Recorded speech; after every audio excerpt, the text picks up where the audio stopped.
Pak Nurmalis yang menginisiasi kegiatan diaspora Minangkabau ini. Saya memberikan rasa hormat pada senior-senior yang hadir, Pak Firdaus Abdullah dan adiknya, mana yang adiknya? Sama Pak Taufik Abdullah, sama-sama Abdullah. Ya, Pak jurnalis dan seluruh hadirin yang tidak saya sebutkan satu persatu.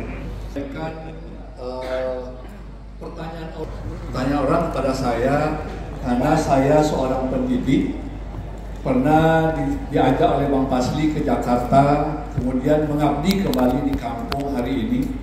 Pertanyaannya kepada saya, Pak Muslian, bisa tidak Sumatera Barat melahirkan kembali tokoh-tokoh seperti Hatta, Natsir, Yamin, Tan Malaka untuk masa yang akan datang? Tentu hati-hati saya harus menjawabnya. Saya bilang tidak, nanti saya dibilangnya pesimis. Saya bilang bisa, rasanya saya ragu juga. Apakah memang mungkin Sumatera Barat itu pendidikannya akan seperti dahulu?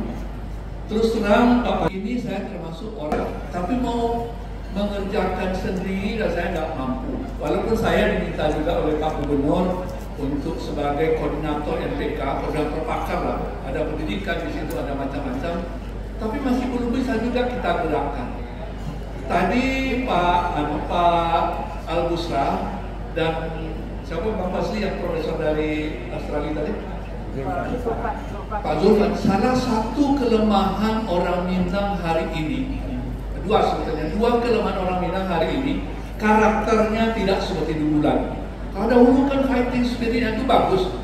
Saya orang kampung saya, dua orang, termasuk Pak Mawadi Umus, seorang Pak Mawadi Umus itu, di masa itu bisa sekolah ke UI, orang tuanya itu keren dan ke sawah tuh Pak Sedang. Tapi bisa begitu fighting spiritnya. Satu lagi mama saya Abdul Wahid namanya, terakhir menjadi dirut di Koja. Itu zaman itu. Zaman sekarang ada beasiswa yang disediakan oleh LPDP kemana saja ke ujung dunia. Apalagi ada Yudil yang menjadi apa? Saya panggil Yudil saja karena sama-sama dan kami belum pasti dulu mendidik beliau. Walaupun secara ajaran menjadi atasnya, itu kemana saja diberi beasiswa oleh pemerintah melalui LPDP. Tapi tidak banyak orang Minang yang memanfaatkan itu. Saya yakin ketika Pak Taufik sekolah, payah juga cari beasiswa kan Pak. Ketika beliau di Malaysia ada banyak, tapi tidak banyak dimanfaatkan oleh orang Minang. Kendalanya apa? Kendalanya sistem pendidikan kita di Sumatera Barat belum bagus. Saya mohon maaf Pak Gadis, saya dengan Pak Gadis pernah kita ketemu Pak. Ada seorang teman kita menyampaikan, saya tidak sebut namanya, anak saya hari ini dulu sekolah di SMA 10, kemudian kuliah di UI, disekolahkan oleh UI ke Belanda, masih umur 24 tahun sudah PhD.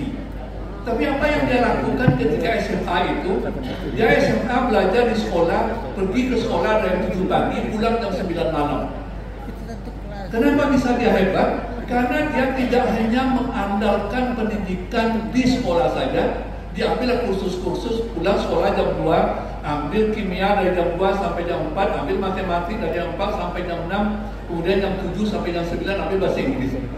Artinya kan sistem pendidikan kita nggak benar itu.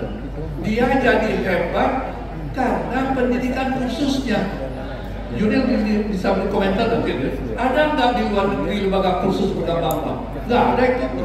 Di Belanda nggak ada lembaga kursus, di Inggris nggak ada lembaga kursus. Mereka sekolahnya sudah bagus untuk mendidik peserta didiknya. Jadi tidak salah tadi Pak Profesor tadi mengatakan kelemahan kita bahasa Inggris, dan Pak Al-Busra juga ngomong kita Pak tidak terlambat sebetulnya untuk belajar bahasa Inggris. Di mana-mana negara non-English speaking mulai belajar bahasa Inggris itu di tingkat SMP. Tidak ada yang diajarkan dari SD, dari TK apalagi. Mereka dari cukup itu, tapi pendidikan gurunya itu untuk mengajarkan anaknya itu tidak hanya teori, tapi memang harus bisa berbahasa Inggris. Orang Belanda itu kan bahasa Belanda juga di sekolah, tapi bahasa Inggrisnya diajarkan sebagai mata pelajaran. Karena gurunya hebat, sistem pendidikannya hebat, siapa saja orang Belanda pasti bisa bahasa Inggris. Kita kan tidak seperti itu. Nah, saya berharap kepada kita, ada Pak Kadis di sini, tolong beri masukan seperti apa hendaknya pendidikan di Sumatera Barat ini supaya bisa melahirkan tokoh-tokoh yang disampaikan oleh kawan yang menanya kepada saya, bisa tidak Sumatera Barat melahirkan tokoh-tokoh seperti yang pernah lahir di Sumatera Barat. Pendek saja, terima kasih. Assalamualaikum warahmatullahi wabarakatuh. Terima kasih banyak Prof. Diar.